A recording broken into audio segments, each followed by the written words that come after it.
Let me explain a moment where I was scared and why being scared should drive you to invest even more. Hey, what's going on? This is Maoli Vodi with Financially Present, your one-stop shop for financial and investment education. And yes, we're going to talk about fear briefly because fear drives so many things in the market and it drives people to spend. And if you find a way to navigate through that fear, you will find that you can be uncomfortable in times of uncertainty.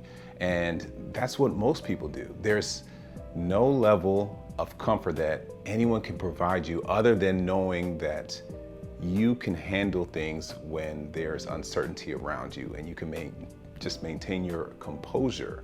I spent roughly an hour, 1,000 feet in the air, okay?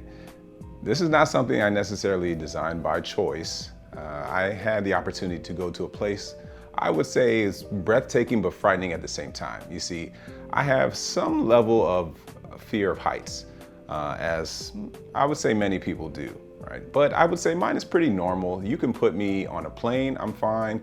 You can find me the biggest roller coaster in an amusement park and I'd love it. In fact, I prefer the roller coasters that flip you upside down and go as high as possible and all of the twists and turns, because to me, I'm moving and I'm enjoying that rush. But if I were to stand and walk somewhere that's really high up and like really stand up there and wait, there's a different type of fear that settles in. Let me explain. I went to One Vanderbilt Avenue, or the Summit building in Manhattan, New York. So me and my wife spent a day there. And it was mainly her choice to do this excursion. She saw something on TikTok, I want to say, and it looked pretty cool, I'm not gonna lie. But I knew that it would be something that I wouldn't have done per se, but it was something she wanted to do. So I said, hey, let's go and do this thing. And I was fine in the lobby, fine on the elevator ride up. In fact, it goes up so quickly and it's dark, you don't even really realize that you're going up that high that fast because it's a really smooth ride.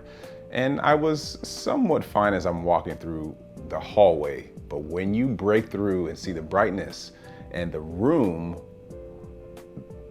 filled with mirrors above you and below you, that's where you start getting disoriented in a sense. For me, that wouldn't be the first thing I would expect to see if you are 1,000 feet in the air. See, we were on the 91st floor of the Vanderbilt building or the Summit building, and that's because that's part of this excursion, okay? And it was to my surprise to see that there were so many people that were just kind of comfortable in this space, and either they'd done these type of things before or they just didn't have the fear of heights embedded in themselves. Now, don't get me wrong,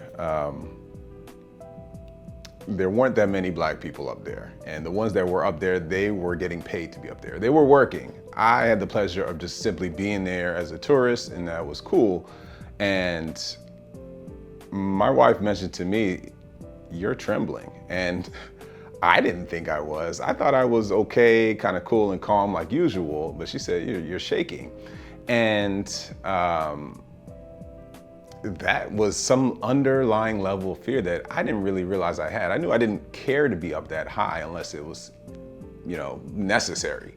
But for something like this, as breathtaking as the view was, there were some nerves that I had to get over.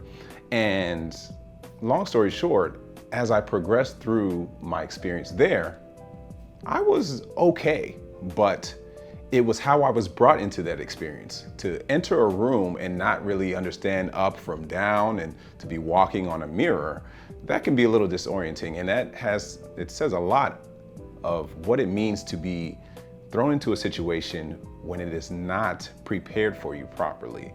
And I think of that when I reflect on investing. It is critical for you to embark on investing, even through the fear, because it's not gonna be made comfortable for you. And being up 1,000 feet wasn't made comfortable for me automatically. I had to adjust to that environment, just like how you would need to adjust to this environment by being in it. I couldn't ask any of the hundreds of people in the building to be comfortable for me. I had to come about that level of comfort by remaining in this exhibit for an hour. And no, I wasn't falling out or screaming or completely losing composure. I was able to manage some way, right? But you'll see me in some pictures and I was smiling, but at the same time, there's this inherent desire to get back down to level ground. And I managed to be fine. I didn't fall out or anything like that, but it reminds me of you who is just fearful of the unknown of investing, the lack of control you may have in knowing that, hey, this is your money and it's going up and down, right? You know that you can always trade your time for money through your job, but in the stock market, it doesn't work like that. The value of your money fluctuates based on the desire of these companies that are fluctuating. They're fluctuating up and down, and you have no control, and it's instilling some level of fear in you. And I would just remind you that it takes some time to be comfortable in times of uncertainty. You're gonna find out that presidents are gonna change, Congress is gonna create a mess, student loans are going to come back. You're gonna find that there are headlines, there are CEOs that are going to lose their jobs, there's gonna be companies that go out of business, there's gonna be companies that IPO. And this is all part of the game. How do you get comfortable with it? You have to get in. That's all I can say. We got to a part where you can actually wait in line and step out on a ledge, and it hangs over the edge of the building. It sounds more dramatic than it is, but it feels dramatic. And it's actually a glass floor. You can see the street below you. And my wife originally wanted to take a picture there, and I was like, well, yeah, I'm not interested. Then as time progressed, I said, well, I'll wait in line with you. And then by the time we got to the front of the line, I said, I'll take a picture, but I'm not looking down. And while I was in line, I asked one of the employees, well, how did you onboard with this? Did they just kind of bring you into the building and you went up, you progressed through different levels before you got up here, and then you were part of this level or this part of the process? And he said, no, they just put you up here on day one and that's it. And it occurred to me that whether you're fearful or not, you have to be in the environment. So whether you like investing or not, whether you feel like you're investing enough or need to put more in, you have to be in the environment.